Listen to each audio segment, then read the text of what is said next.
barriers in order to connect more with food? What is it that we need to know about, to be aware of, that is influencing the way we perceive and access food? Yeah, so I guess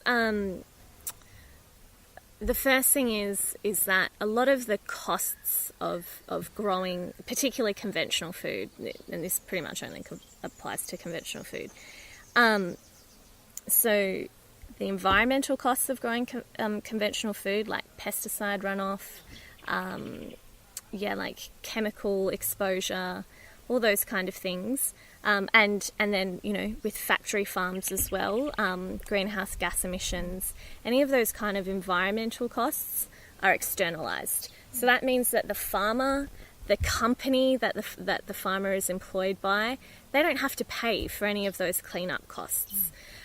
Similarly, so anything that goes into the soil, the water table, anything that goes into the air, you know, run off through, you know, onto the neighbours. That then falls back onto the government to clean up. Mm-hmm. So is that legally? That's the way it's set up in terms of you know, there are limits. There are environmental limits.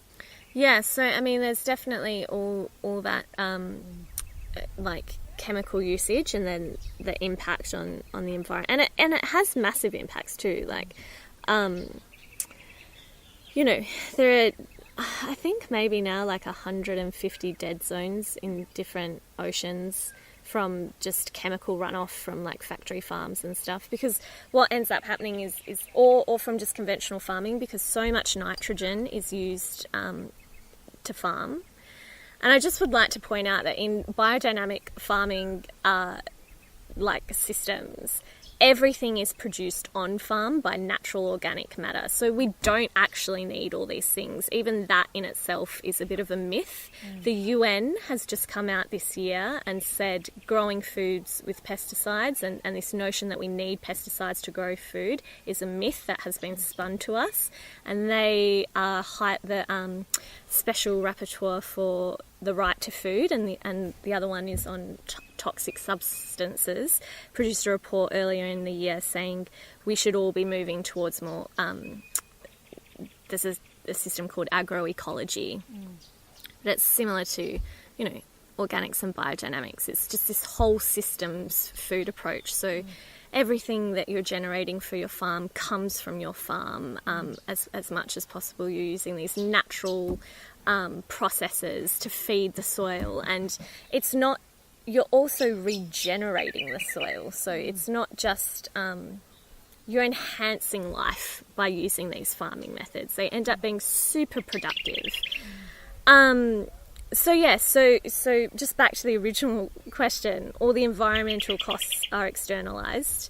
All the public health costs from eating crap food, or, you know, highly processed foods, are externalized. So any costs of diabetes, obesity, heart disease, all these, which are now the leading diseases, non-communicable diseases are the leading diseases in the world. All of those are also externalized. So any food product that has led to that ill health, like drinking lots of soda and eating lots of junk and that kind of thing, those companies don't need to take responsibility for that either. So now, by choosing these cheaper products, you end up paying for them down the line, either in environmental cleanup or now not having access to clean waterways and healthy soils, and which, you know, in the long term will make growing food even harder because the soils and the water will be poorer. Or, you know, these increasing health burdens where people are getting really sick. It's actually quite a big deal. I don't know why the government hasn't done more about it. You could go straight to the source and save so much in the long term. But unfortunately, you know, the guys that pull the strings have more of a short-term focus. So for us, I mean, if you go right to the beginning and you think about how you can create the circumstances for health in your children.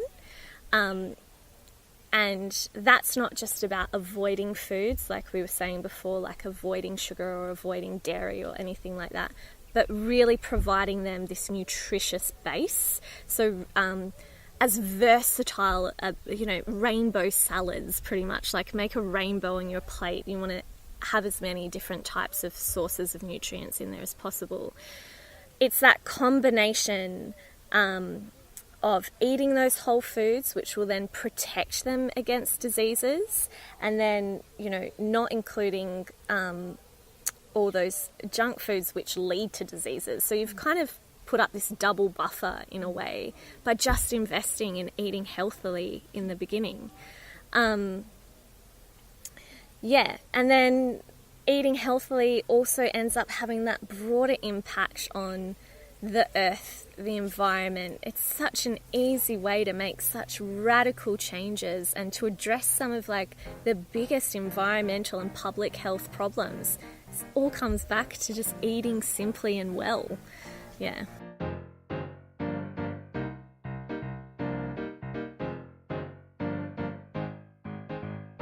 In this coming part, Eva discusses food as peace, the history of global food trading, making better choices about the food you purchase, and pointing towards the need for doing your own research. Well, I think one connection that a lot of people don't make,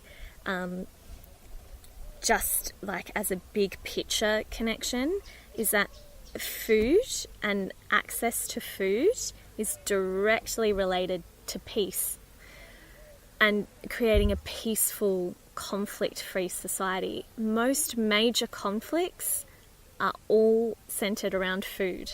Like the Arab Spring of I can't remember how many years ago, that came down to the price of bread rising too high and people not being able to afford bread anymore. That whole uprising just came from the price of bread. Globally, things are pretty interrelated now with global trade networks and stuff like that. But if we slowly pulled back to these more, a lot of that to begin with wasn't the case, say 30, 40 years ago. So many more countries, so many African countries, so many South American countries were able to feed themselves. And it wasn't until these larger kind of global trade rules came in that switched them from producing and growing these local crops for local markets to now growing cash crops for foreign markets. Like coffee plantations sprung up everywhere. A few years ago, someone did research on Bolivian quinoa farmers. And essentially quinoa, is one of those health foods that just sprung up overnight. It's now the grain that everyone should be eating. And it does have these amazing health benefits for sure. It is a healthy grain to choose. But now the traditional producers of this grain that have been cultivating it for thousands of years, suddenly, because it's gone onto the world market and there's this demand from these affluent countries and affluent eaters, the world market price for quinoa went up. And the people in the very country that are producing the quinoa could no longer afford this staple food in their diet. So there are these ricochet effects like that. I definitely truly believe that countries should be focusing on, their own national food security. So they should firstly be focusing on growing food to feed their own populations instead of others. Global food trading, it goes back centuries, really. And it's always been dominated by, I hate to say this, but imperialist nations, who are dictating the rules for everyone. And that is still very much the case today. So even when you say governments, can maybe restrict, those governments, their choices are limited by these other super powers, really. Who are those superpowers? The World Trading Organization, the World Bank, the International Monetary Fund, and they're very much aligned with US interests. The sovereignty in choosing what to do with a nation's food unfortunately doesn't lie in the hands of governments anymore. They don't have that power. But on the flip side of that, you're now seeing these massive food movements spreading everywhere. And one of the biggest ones is called La Via Campesina, and it is a global movement of millions of peasant and indigenous farmers across the world. There are even some organisations in Australia that are linked up with it. And at the very basis of this movement is having the power to choose your own food systems and your own food. So being able to choose what you grow, how you grow it, for whom you grow it. And it's it's based on multiple facets of equity. So, they've got a very strong women and youth inclusive section, and they recognise that women are just as involved in food production as men are, and so are the youth, and we've got to equally respect, all these the interrelated efforts that go into growing food. Food really represents a space where civil society and the everyday person can step in and they can start demanding those changes. And it's starting to happen. The food movement has been steadily growing over the last 40 years. It reflects other massive movements like civil rights movements and women's movements and stuff like that. And it definitely is progressing.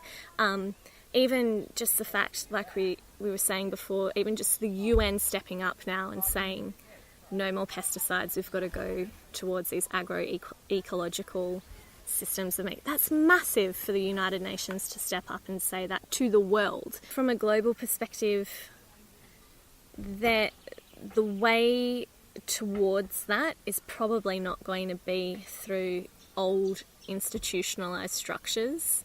That's probably going to be from the power of the people. But that's fine. Yeah, it's totally all to that. Yeah.